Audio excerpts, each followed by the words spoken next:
Kenny said there, when he said this was all more than just about water charges, it was one thing he was right about. I want to welcome Paul Murphy down. Can I say something wrong? I want to welcome Paul down. In fairness, it's very commendable what he's been up to high dough, I think, since he's been elected. And he's one of few TDs that hasn't broken election promises and remains to stand with ordinary people in their fight against the water charges and on a broader level on austerity. So I would like to welcome Paul.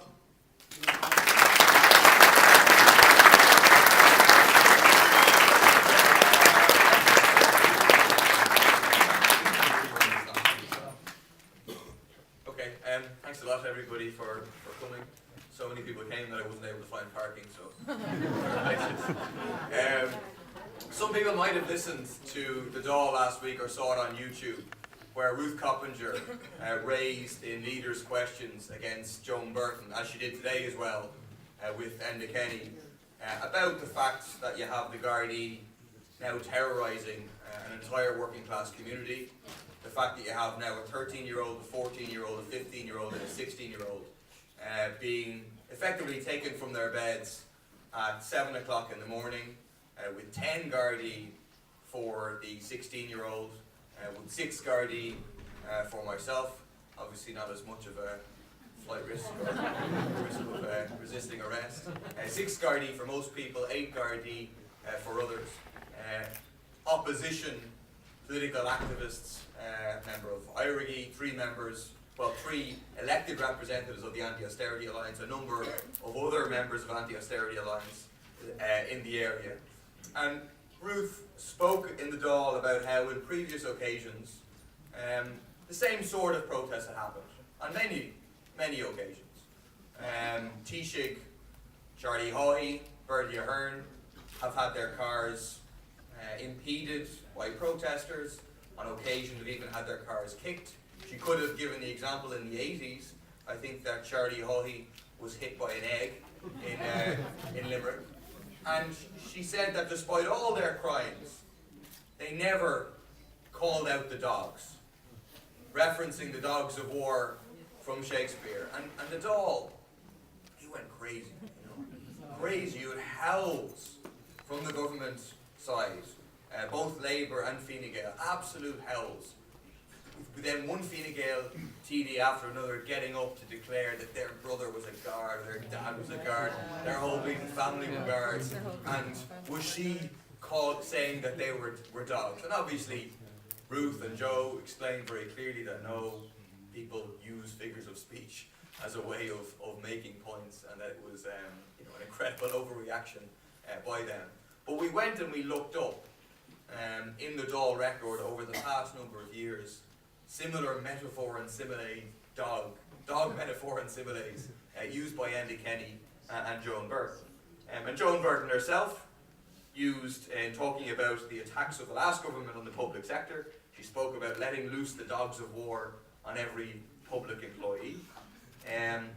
She spoke about Fianna Fáil's hit single for Christmas will be I Saw Nama Killing Santa Claus. Calling Fianna Fáil murderers in the real sense. She spoke about the minister coming into the house with his tail between his legs. But the best one was Enda Kenny on the 19th of November 2014, 4 days after the protest in Jobestown, where speaking about the protest in Jobestown, referring to the people of Jobestown, he said that people of different political agendas descended on the Taoiseach's car like hounds after a fox. Right, so he called explicitly, he used a figure of speech referencing dogs about the protesters. And there was no howls of protest, there was no half apology on behalf of the Taoiseach by the Ceann Comhairle or the last Ceann Comhairle. There was nothing, it went by unnoticed.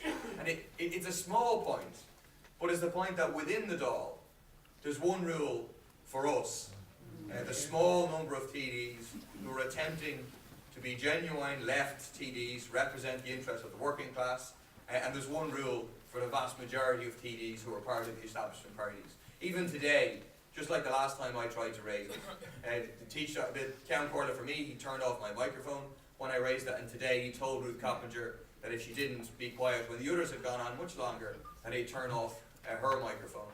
But that's a small point, but it's like a microcosm of society as a whole, whereby outside the Dáil, much more importantly, there's one rule for them and one rule for the rest of us. And so that's why those who have HSBC accounts, illegal tax evasion on a grand scale, they will not have Gardaí coming to their door. In all likelihood, nothing will ever happen to them.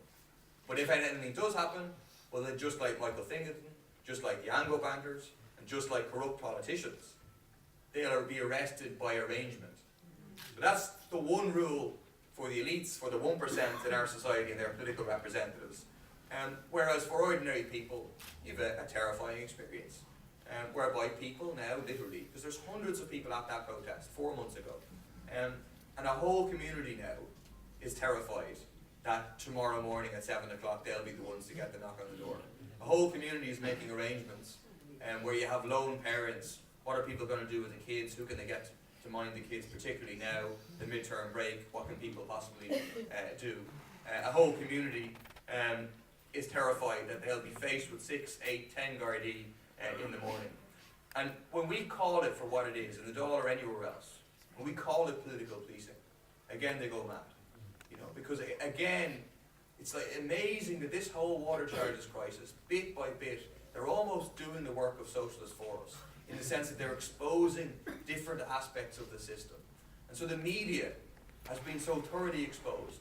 The fact that Dennis O'Brien is a figure of hate for so many people is a really progressive development in Irish society, because it means people see, in a way they didn't see a year ago or 2 years ago, lots of people, that the media is not some neutral, bringer of the news, bringer of facts to us, that the media has a definite agenda that is informed by either the fact that they're run by the government or the fact that they're owned by corporate interests that are the same corporate interests that are installing water meters, that there's a definite agenda by the media. People see that, and people see it in how the protesters are portrayed, and the kind of demonization that's gone on for a long period of time, and that the AAA is really in the headlights of for a long time, but it doesn't have the same impact that it would have had 6 months ago, 8 months ago, 10 months ago, because people themselves are making the news, because people involved in struggle themselves, because people have the networks through real life and through social media, whereby they're able to see the reality of what's happening.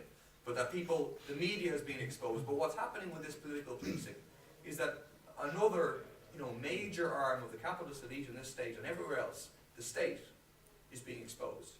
Because everybody, when they think about it, nobody believes the legal fiction that you've got the Dáil over here and they're all independent on the government, and then over here you've got the Gardaí, and completely separate over here you have the judiciary.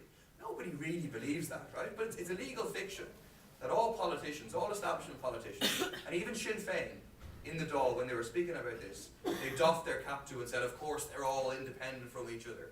So it's something that the media pushes and is meant to be the truth, but nobody actually believes. Everybody knows that there's one establishment in this country, that they go to the same schools as each other, that they're all friends with each other, in the same golf clubs as each other, and that they talk to each other. Everybody knows there's one rotten establishment, one rotten system, that has different arms, and sometimes they talk to each other, sometimes they don't. But that's what's happening with the political policing, and it's why they're scared by the use of the term political policing, because it exposes that.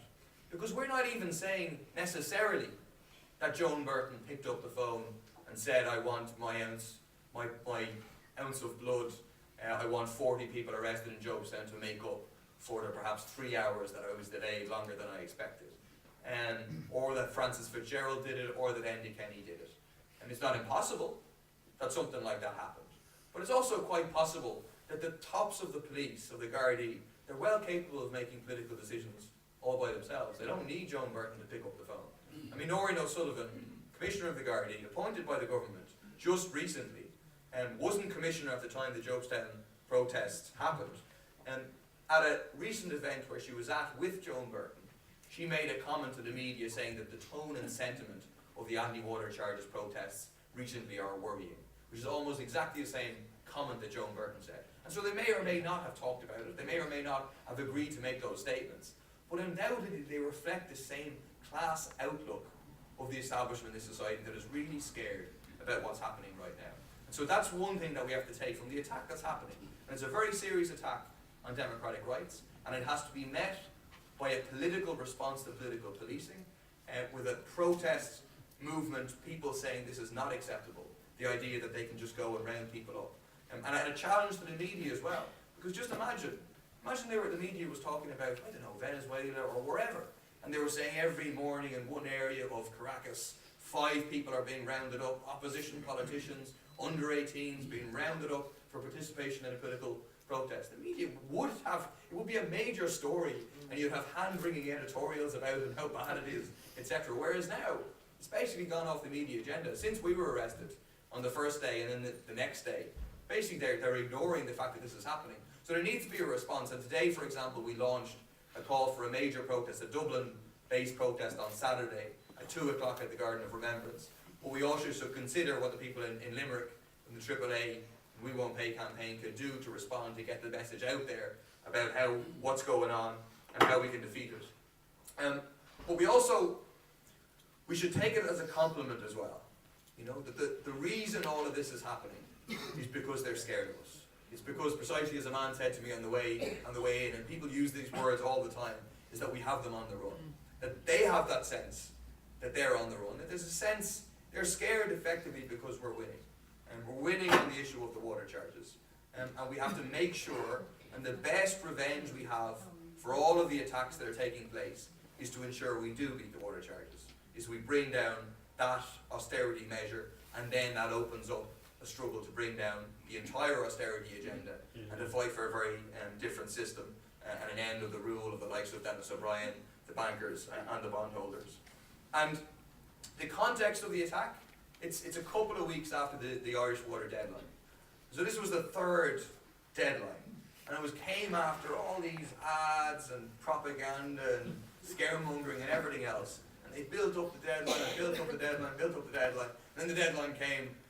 And then some people may have heard there was a classic car crash radio of Lorraine Higgins from the Labour Party on Morning Ireland, where she said, oh no, it's not a drop-dead deadline, after all, whatever a drop-dead deadline is. And Alan Kelly was supposed to say, oh, it was only ever an administrative deadline. And so they were forced to bring in a 4th deadline still in the future. And so that was all an admission by Irish Water and the government that the figures for them are disastrous. Right? Even their figures, their best case scenario, is 60% of people have registered. And some of the people who have registered will not pay, but also that 60% slightly exaggerates the level of registration despite everything that has happened. So at the moment, I think we can say that we're winning on the battle against the water charges. But also, we can see from what's happened with the political policing, with the scaremongering, with everything else, that the establishment isn't going to give up lightly on this. Because this is about now people having felt their own power. It's about a threat to the rule of the 1% in this society. And it's about the danger that if water charges falls, everything else can fall with it. And that their whole agenda about shifting the tax base further onto working class people, driving towards privatisation, that whole agenda is in jeopardy as a result of this battle. So they're going to go all out to try and beat us. And so we shouldn't be complacent that we're winning, but we haven't won yet. And the most crucial time of this campaign is coming up in April, whenever the bills drop. That's the key moment. And at the moment, people would have seen in the Sunday Independent, there's a new poll whereby only 4 in 10, 40% say that they intend to pay, 3 in 10 say they intend not to pay, and the other 3 in 10 say a mixture of 1 in 10 says, I don't know, 1 in 10 says it depends, and 1 in 10 says this doesn't apply to me. And we have to now, as a campaign, so there's the We Won't Pay campaign, which is part of the Right to Water campaign, which is an umbrella campaign, but We Won't Pay is specifically saying that non-payment is key, which it is. That's how this thing will be beaten. We have to now think in every single area, how can we convince those who say it depends? Because what does it depend upon? It depends on us. It depends on what people see happening in their community, how many window posters people see, how many people see and talk to when they go to the shops of a Saturday. Does someone persuade them why they should not pay? It depends on whether someone knocks on the door in a friendly way and explains, well actually these are the key arguments, this is why you can't pay. Because I don't think, nobody believes there's a majority in this country in favour of water charges. And there's not a majority in this country in favour of or feel who want to pay water charges. There's a majority who's opposed to water charges and the majority that don't want to pay water charges. But it's a question of organising as many of the conscious minority that have already decided not to pay, which I presume is pretty much everybody in this room, but then getting those people to get out there with the key messages to convince the other people. And the key messages are there's no penalties, as the legislation currently stands, no penalties for non-payment until July of 2016, so after the next general election. And then it's €30 for one adult household, €60 for a multiple adult household. And that revenue's not involved, and that if we build massive non-payments, say 50% plus, or even something approaching 50%, and we get to a general election, then water charges will be the dominant issue in a general election, and all sorts of parties, Fianna Fáil, etc., will all be making promises to scrap water charges, and water charges can be brought down in advance of or after a general election, but it all hinges on non-payment. And I know kind of the slog of the Saturdays, doing the stalls, talking to people, etc., it can seem like it's not the sexiest activity that we do, like getting arrested or whatever. That's in theory a sexier activity. In reality, it's not really.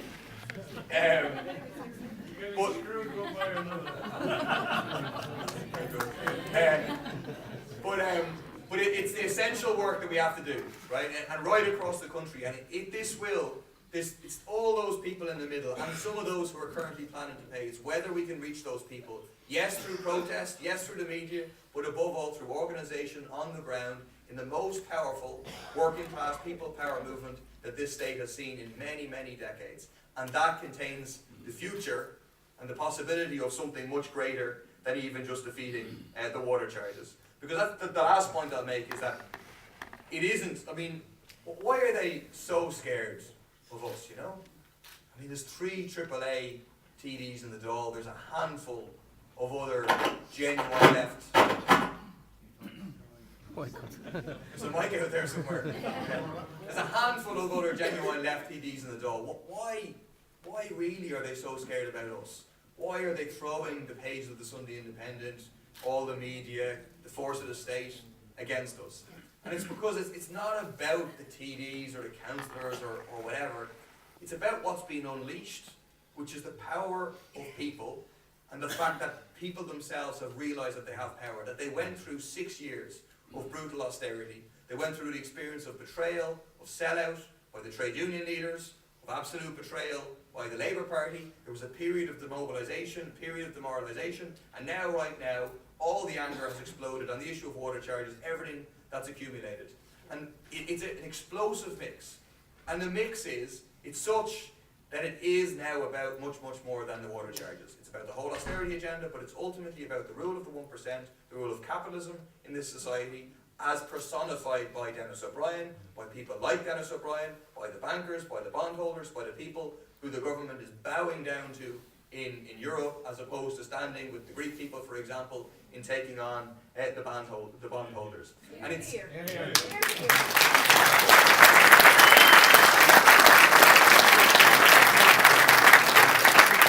without blowing our own trumpet, right, of the AAA, it's not an accident that they have this assault on a AAA. You know, is it explainable otherwise than by political policing that on the first day you arrest 4 people, 3 of them are prominent public representatives of the Anti-Austerity Alliance? And so we have to ask, why is the AAA being targeted in that way?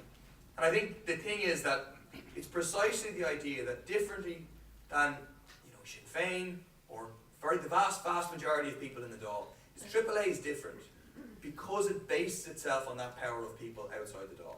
Because it bases itself on, yes, getting people elected to the council, like we have in Limerick, and done very effectively, using those positions as platforms, but as platforms to organise from below, to understanding that that's where change comes from. It's not just a parliamentary opposition or a council opposition to austerity. It's based on using those positions to mobilise people, and in particular, mass civil disobedience, including people breaking the law, through the likes of non-payment. That's what scares the establishment more than anything else, because you can stand up in the Dáil every single day of the week and make great speeches against austerity and vote against austerity, but they'll always have a majority.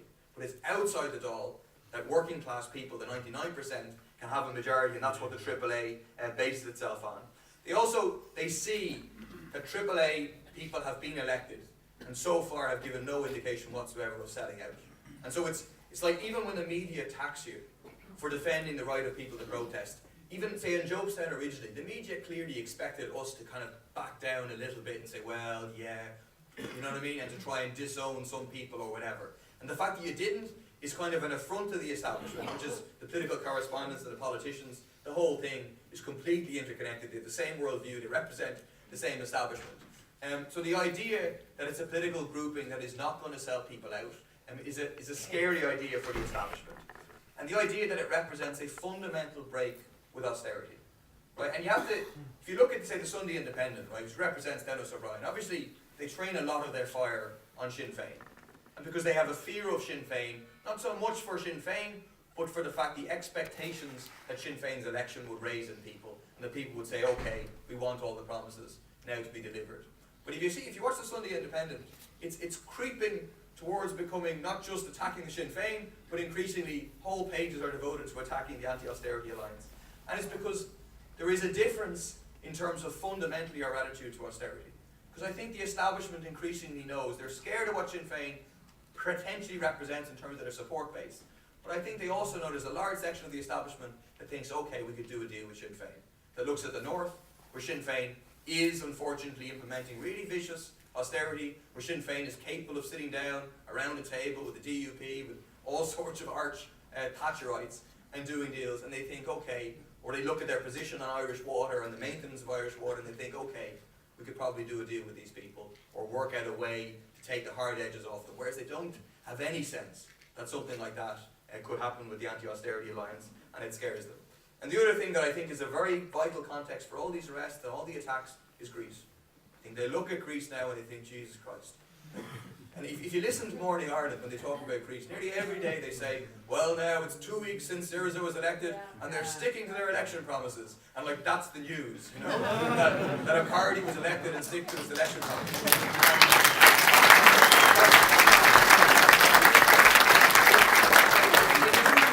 So far, in saying they're going to increase the minimum wage like they promised, in saying they're going to rehire the low-paid public sector workers, in saying they're going to tear up the memorandum, in saying they're not going to deal with the Troika as the Troika, they're embarrassing this government and the European political elites and economic elites, and because it gives a glimpse that there can be an alternative to austerity, that this massive ideological attack for decades that says there's no alternative whatsoever, it's been breached by the people of Greece electing a left government with Syriza leading that government, and it raises people's expectations and people's hopes. And so that's not finished yet, right? That's a vicious class struggle happening in Europe, partly now at a negotiating table, more importantly outside. And it's clear that they don't care one iota about democracy. They don't care about respecting the democratic wishes of the Greek people in the vote they just had. They didn't care about us when we voted against European treaties, and they don't care when the Greeks have voted clearly against austerity. So the European Central Bank, unelected, unaccountable, is out to bring down the Greek economy, to send a message to the Greeks, and to send a message to everybody else. The President of the European Commission, he said that there are no democratic choices possible outside of the framework of the European treaties. European treaties are a collection of militaristic, neoliberal, right-wing doctrines which are written down in law, thanks also to our own successive government. So there's going to be a clash, and ultimately there's a choice for Syriza of confrontation or capitulation, and that isn't settled yet. And we have a role to play in terms of giving assistance, mobilising, most best of all by bringing down our own austerity government. But it brings their...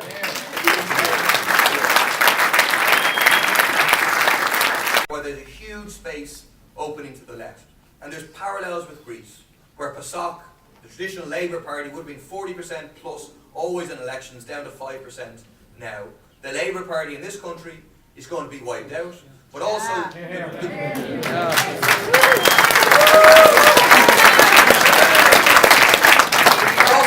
growth of Syriza, based on struggles happening from below, by going from 5% in elections 2009 to 26, 27%, a couple of years ago, 36% in the last elections, it shows that very, very quickly a left force can be built in terms of votes, but also, most importantly for us, a left force can be built, a massive left force in society with hundreds of members of the AAA can be built right now, can become an active factor in all the struggles that are happening, and can also challenge in the future for a genuine left government. right, that actually fundamentally breaks with austerity. I don't think that's the most likely perspective in terms of the coming election.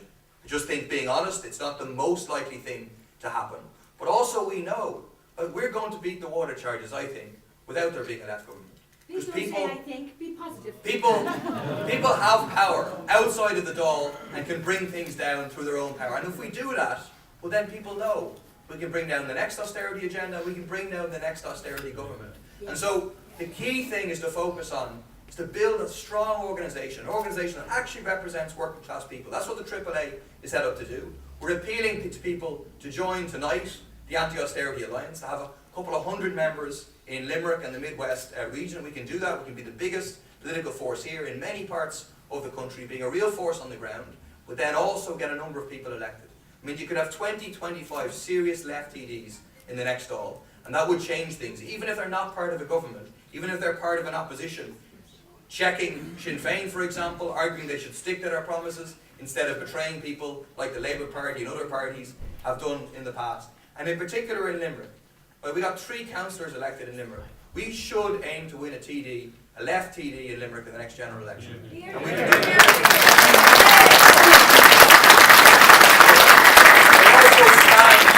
with other anti-water charges activists, people from the communities across the Midwest region, get people to step forward, build a movement that builds on the ground, gets people elected, and is fighting, right, not just for the crumbs from their table. But this is a question, we're going for the whole cake in terms of everything that the establishment stands for. The idea of mob rule, as James Connolly put it, the rule of the majority, the rule of those who have produced everything in this society, those who have created, who have won any democratic rights, who have won economic rights, who have won trade union rights. That's the kind of fundamental societal change we're going for, and we want people to be part of it. Thanks a lot.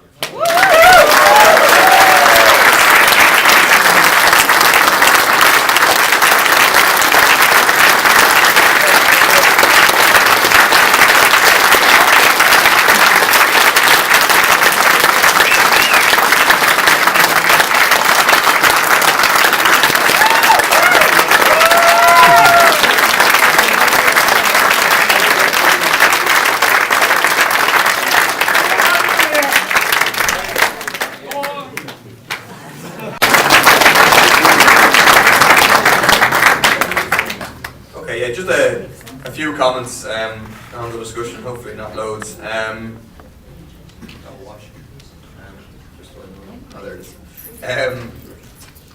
Just one thing to bear in mind in terms of the points about Greece and everything else.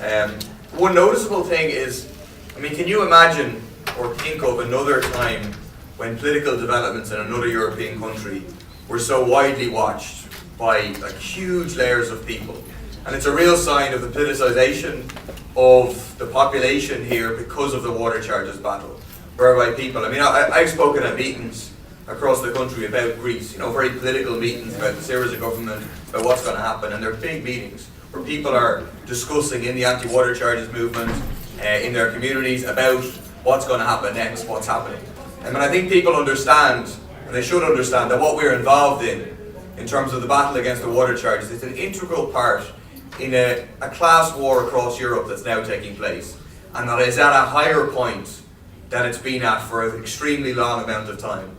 And that the anti-water charges movement it's far from at the bottom rung in terms of social movements right now in Europe.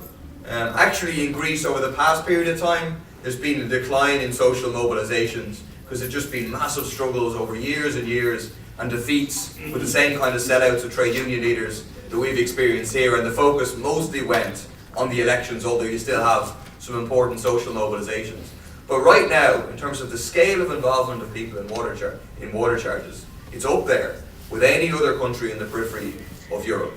I mean, it's up there with, in Spain, they had a march of 100,000 people the other day for Podemos to come to power, for the idea of a left government to emulate what happened in Greece. But something interesting is that there was a number of Syriza activists, including an MEP, an economist, a student activist, who visited a couple of weeks ago, and they did a number of meetings in Dublin, and I think went somewhere else as well. And they made a comment that the anti-water charges movement was an inspiration to them, right? Which we can think that's a bit strange because you know, they just won an election. You've a first left government in Europe for decades. But they can see, and they saw when they went and visited, the power and the politicization that's taking place in working class communities. And the fact that that is an inspiration for anybody who's seeking to change politics. Or say, I was talking to a guy, Algier Hawkins, he's a prominent Black Lives Matter activist in the US, where he's an African American activist for a long, long time. And he's coming over, he's speaking in Dublin tomorrow night. I think he's in Limerick on Friday night at 7 o'clock in Perry's Hotel, possibly. He's speaking about the 50th anniversary of Malcolm X's death. But he is inspired by what's happening in terms of the water charges here. Or say in the last couple of days, you've had protests, and a couple of protests at the embassy in London, you've had protests in Sweden, you've had protests in Germany in solidarity with all those who've been arrested.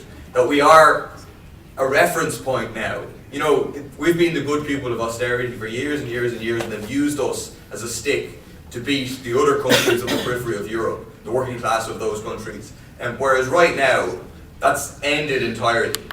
And all of a sudden, we're a good pupil, we're a good student of struggle, of mobilization, of how actually victories can be won. And we have to understand how our struggle, it's an integral part of a struggle for a fundamentally different type of Europe, for the rule of the 99%, the millions in Europe, as opposed to the 1% and the millionaires. Just the other point I'd make is new parties. It's all the rage, you know. I think it was in this hotel yesterday that Reboot Ireland, so a new party that has no policies but has a hashtag, doesn't even have a name, they had a meeting in Limerick. I think they made a special point of meeting with the local Chamber of Commerce, indicating their orientation. As far as I understand, it wasn't a public meeting, but I heard they had like 50 people at it. So there's a project for a new party there. That's Lucinda Creighton and Eddie Hobbs and whoever else they managed to convince to sign up. Separately, you have another project for a new party, which is Shane Ross, Feeney McGrath, but he's doing his own thing as well, but Shane Ross, Stephen Donnelly, and Stephen Donnelly's also doing his own thing. So there's a whole bunch of projects for new parties right now. And you have to look at like what class interest do those new parties represent.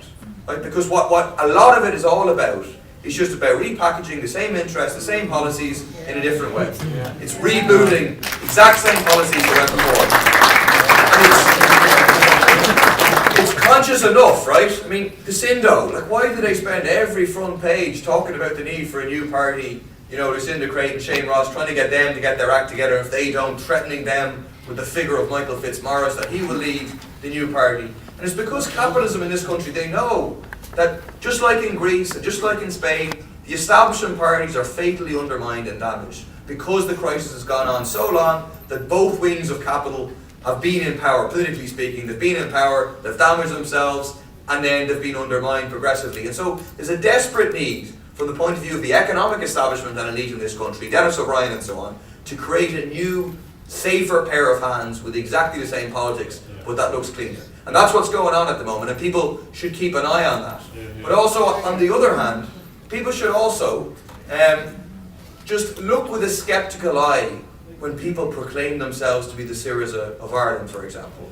Because it's the same sort of thing going on from a different point of view. So Sinn Féin has taken to referring to itself as part of the radical left, as saying that they're the Syriza in Ireland and calling for a Syriza in Ireland, right?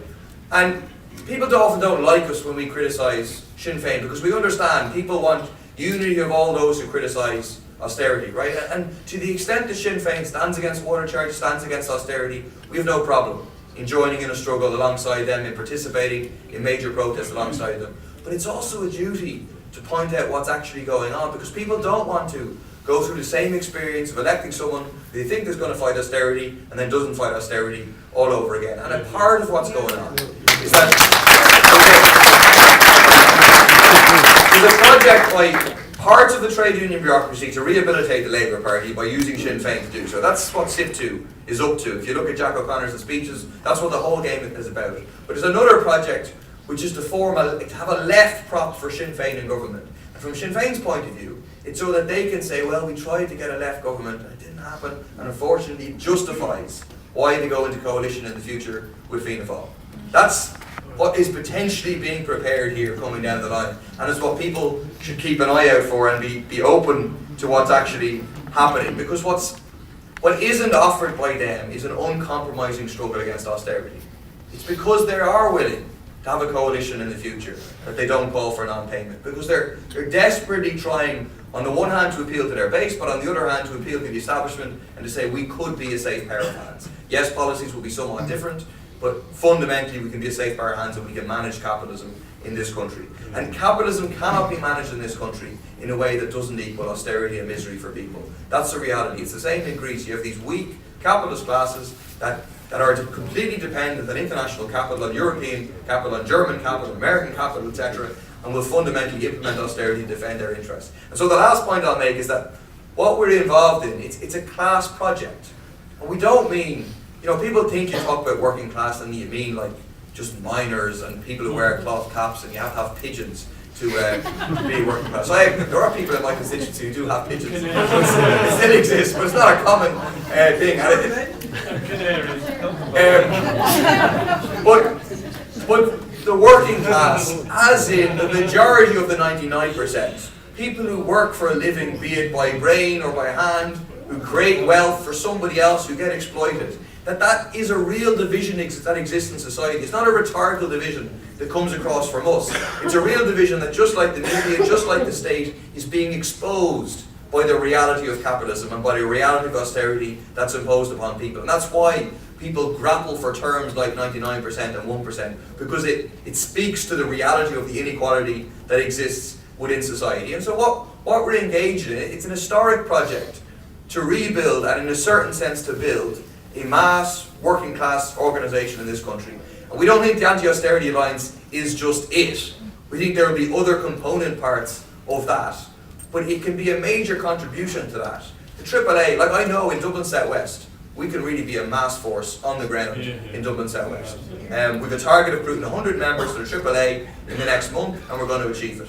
And then we can go beyond it. Already we have deeper roots than Sinn Féin has in an area that they traditionally were the biggest party, because people just see, wow, this is the real deal in terms of actually standing with people, actually sticking with your promises, actually using the positions in a way to mobilise people. And I know from talking to people in Limerick that we're the same kind of position in Limerick. We can do the same kind of thing in terms of building a very, very substantial organisation. And people, as an historic reference point, people may have come across Paul Mason recently, who writes really good stuff and informed stuff about what's happening in Greece. I think he works for Channel 4 at the moment.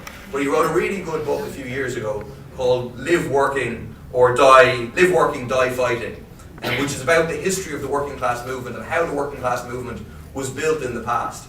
And it's just worth people reading, because we're at that kind of historic juncture whereby that idea of a mass left being built in this country in a way that hasn't been built previously is now on the cards. And it's being built in a period of crisis for the political establishment, crisis for the economic establishment, but that kind of goal is now possible. And there's a phrase, or there's a kind of a motto of Gramsci, who was an Italian socialist Marxist, where he spoke about pessimism of the will and pessimism of the intellect, optimism of the will, which is about like looking reality as it is. Do you know what I mean? Taking all warts and all and accepting it as it is, but then being optimistic in the sense of the power of ordinary people to change that. But right now, the intellect doesn't have to be all that pessimistic. Like right now, the objective conditions, the way conditions are, the way people are politically moving, which is dramatically to the left, is not negative. It's the most positive it's been in a long, long time. So now is a good time for people to participate in that. It doesn't mean it's an easy struggle. It doesn't mean that we're not against, a huge force of the establishment in all its different wings. But it does mean that something very substantial can be built now, and it's not necessarily that long down the road that kind of force can actually be challenging for power. And power doesn't just mean being in government. That isn't really power. Power is about transferring power from the hands of the 1%, from the elite, to the majority. And that does mean, like the man was talking about, having elections every 3 years rather than every 5 years. We're talking about something more radical than that, whereby people have the right to recall those who are elected at any moment they betray them, where people are elected on the average wage of the people they represent. A model of democracy that isn't based on passively sitting back and participating in votes every 1, 2, 3, 4 or 5 years, but it's based on the active participation and control of people over their own lives, over their own economy, over their own society. Thanks.